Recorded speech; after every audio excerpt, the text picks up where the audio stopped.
it was after we went to China. Yeah. And we saw how people revered the panda so much. Can't leave people thinking that every panda in the world is dead. Yeah. They don't want kids going home going, hey, Mommy, did all the pandas die? Yeah. Oh, that's just a downer. It's a little grim. Yeah, we have to have a few of them alive somewhere. Yeah. Yeah. We used a little bit of architectural reference and location reference a little bit from that trip, from King Ching Shen again, and it was nice to kind of echo that through that bit because that's where the pandas are from. Right, and there's a little something written on the rock there. Yeah, it's actually the name of that mountain. Yeah, and little Easter egg. Yeah. And these end titles also sort of we always like last right? We like bookending our movies. The first Yeah. movie started with the 2D sequence and ended with the 2D one, and this one starts with the shadow puppet sequence and ends with one. And it was another fun one to kind of figure out and work out. Yeah, and the guys at Shine created this, but Tang, I think, did all the art himself. I all the think art. he Like pretty in 1 much. weekend. I think Jason Brubaker did a couple also. Tang was like booking, trying to beat his baby. He being was. born. He was expecting He was expecting a baby. his son, and I was like, I need this done. He's like, I hope she full-blown doesn't in lighting. have a baby right now. Yeah. We're half expecting him to be gone, Yeah. half painting. Yeah. Yeah, and then I love these ideas that Story Team came up with of what it might have been like to be Poe growing up in the Valley of Peace. Yeah, that's Januel. Yeah.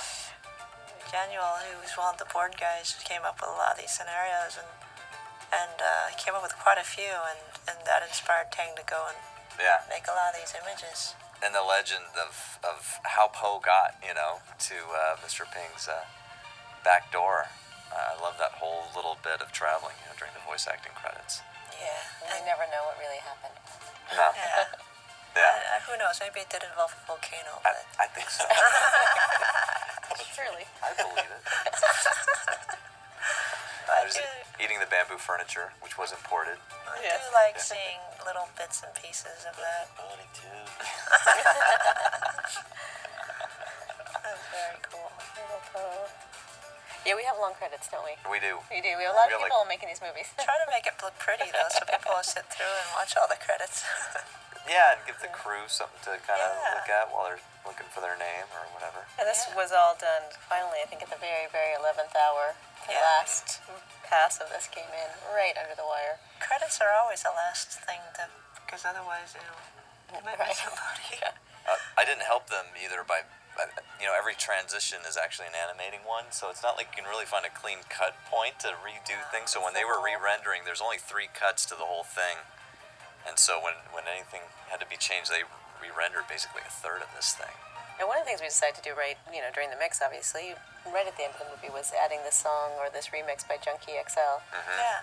And again, it's a matter of tone. It was after an Angelina Jolie screening where she had brought all her kids, and afterwards her only comment was, you might want to pick a really, really upbeat song. Have you thought of a song yet? And I thought, well, we haven't had a song yet, because in the first movie we had a big upbeat song, but we didn't have one yet. And so it was one of those 11th hour things where Junkie XL came in and came up with a remix for us, and it just had a nice, happy, upbeat tone to it. Yeah, and it really lifts your mood when you're coming out, and you connect back to Baby Poe and the Poe themes in a really fun way. And I think it helps a lot. It celebrates the film in a great way, and I love that the way Shine put the art together from the shadow puppet things that we gave them, it was just kind of like focusing in a little bit on how these shadow puppets were kind of created in art, and they're just it's a nice detail to show everybody. Yeah, there's so much gorgeous art that gets created over the course of these movies. It's, infinite piles of art. It's staggering. Yeah. Very cool. We didn't get to talk much about Guillermo. Would you like to? Yeah, Rebecca, maybe? like for instance, the peacock fighting. I think he talked me out of all the Logic Camera stuff, because I was always feeling very sad that we had Mr. Burns of a peacock that doesn't fight when we had all that cool action stuff, and you get stuck in the logic loop. And he said, how can you have a martial arts movie with a bad guy that does martial arts? He's like Mr. Burns. I mean, he's such a lame villain if he can't do martial arts. And I thought, you're absolutely right. And we have a villain that was designed to do martial arts. His initial concept is that he should be a martial artist who also has this thing that beats everything he personally can do. It's far more menacing if a guy can beat something he understands than can beat something he can't understand.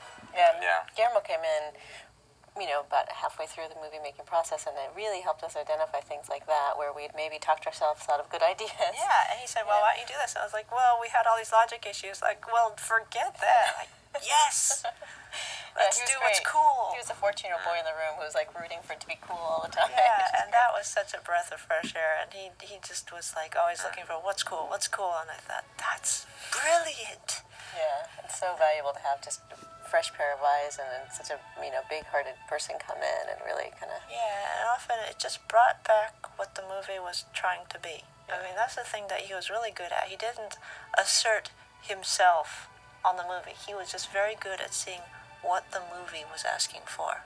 Just as a story, as what the character is asking for. He just looked at it and said, this is what it's screaming to be. And I thought that was just so nice, so invigorating. And he, in a very short period of time, came up with so many great ideas. Thanks for listening. Thank you very much. Thanks a lot, guys. Thanks. We love talking, so it's great for us.